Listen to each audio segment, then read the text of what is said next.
G'day, mates. As you can see, I'm wearing my authentic Australian outfit. That way, when we come down under, I don't look like a tourist, you know. I wanted to blend in. So, all of us have been stuck at home. You've been surrounded by walls. You've been surrounded by family, by kids. You've been surrounded by endless hours of mind-numbing Netflix originals. What you need is a distraction. And there's nothing more distracting than a Teraflex how-to video. So today, what we do is we thought we'd take you through some of the things that you can make sure that you have that piece of junk that's sitting out in your driveway ready to go when this all ends. So here's 5 things that you and your family can do to prepare that mammoth man machine for action when this all comes to an end. All right, the first thing we want to look at is our steering. Let's make sure that all the steering components are tight. There's nothing worse than getting hit with a big case of death wobble out on your first trip. So, easy. Get one of the kids, your wife, whoever, to sit in the driver's seat. You're gonna have them fire it up, put the park brake on, do all those safe things, you know. And then what you're gonna do is have them just rock the steering wheel back and forth. Just about that far, that's it. Quarter of a turn, back and forth. They're just gonna sit there and do this till the cows come home. So here they are doing this. Now, while they're doing this, we're gonna crawl down underneath. We're gonna take a look at the steering components. Take a really close look at the tie rod ends. You wanna make sure the tie rod ends aren't bouncing up and down as you're wiggling. Even where the threads come into your tie rods, make sure that the jam nuts are tight. You're not getting any movement in there. Look at the track bar. The track bar is gonna really show up while you're doing this back and forth movement. Good push on it, loads it. As you're watching, see how that track bar's moving? That one's got a loose bolt. That's an obvious problem. Make sure those bushings are nice and tight.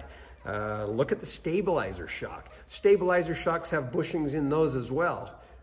Those bushings can get soft, and if that stabilizer shock's bushing's moving, the stabilizer can't do what it needs to do to stop the dreaded death wobble.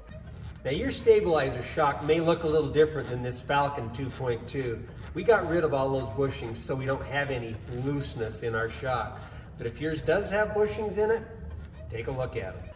So they'll just keep cranking, you just keep looking. You go across all the tie rod ends, look at the drag link, make sure it's not flopping on you. Just all the steering components, a great way to load them and see what's happening. Okay, next up, we're gonna look at the control arms and all the bushings and stuff in them. Now you're gonna have a certified driver to do this, because when you're watching this, you need to have the Jeep just do a little roll. I mean, you can do a visual and make sure the bushings look good. But one thing that's really great to do, get somebody in there, have them just roll it. And this is as far as you need to go. Won't that far, jam the brakes. Roll it back, jam the brakes. Roll it, jam the brakes. As you do that, each time you hit the brakes, it's gonna load the suspension, and you're gonna be able to look at those bushings and see if any of those bushings are shifting as they jam the brakes. So have somebody just do that. They'll get carried away. They'll try to roll it 10 feet. Nah, they don't need to. Just barely get it going, jam it hard. Roll it, jam it hard. That little kick is all you're looking for. If those bushings are all nice and solid, you're good to go. If not, better address that. One other thing you want to look at when you're checking your suspension underneath is just take a look at your brake lines, your ABS lines, any wiring that you have for lights and so forth. Make sure they haven't been rubbing. Make sure you're not getting any wear points. Nothing more embarrassing than have a brake line blow out on you. Another thing is air lines for your ARB lockers. Make sure that those are well protected from heat sources. Just look at the routing on them, make sure they're good. Number 3 is maintenance. I don't need to tell you to check your oil, your trans fluid and all that. Smell the trans fluid, see if it's burnt. You guys know all that stuff. One thing we often forget though, is look at that diff fluid. The diff fluid, pull the plug on it, stick your finger in there and look at it. It's gonna have some little sparklies in it, little pinhead-like metal flakes, but if it starts to be like the head of a pin size, like good-sized flakes, you might have an issue with a bearing going south. So you wanna look at that. The other thing you wanna look at in that diff fluid, if you've been out there driving through the ocean, don't do that. You probably gotta have some milk in there. Look, if it looks like kind of milky, you gotta change that diff fluid because it's got water in it.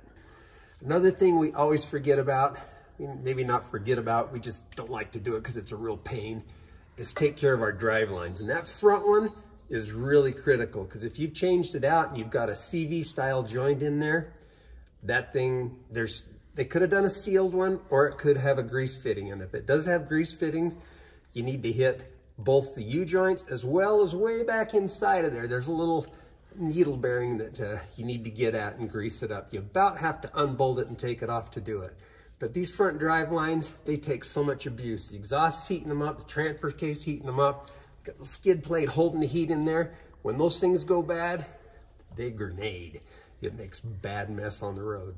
So make sure you check out that drive line. The same goes with your Resepa joints. If you got a factory one in there, make sure the boot looks good. Because if that boot goes bad on it, throws all the grease out, it's toast. Last up, the often forgotten savior of your sinuses, the cabin air filter. This cabin air filter is just behind your glove box. You got a JK or a JL. You drop that. If it's a JK, you just squeeze that, that drops out. Back inside of here is, behind the glove box, is a little slot for your cabin air filter. There's some good videos on how to change them out there on the internet. You can watch them. JLs, you have to undo a deal over here. But bottom line, look behind there. You guys with JKs back in the early days, some of them didn't even put the air filters in there. There's a spot for it, but there's no air filter. If you don't have a cabin air filter, you're missing out. Okay, sports fans, that's it. There's 5 quick things you can look at on your Jeep to make sure that beast is ready to rock when all this stuff comes to an end. Dennis at Teraflex, I'll see you next time.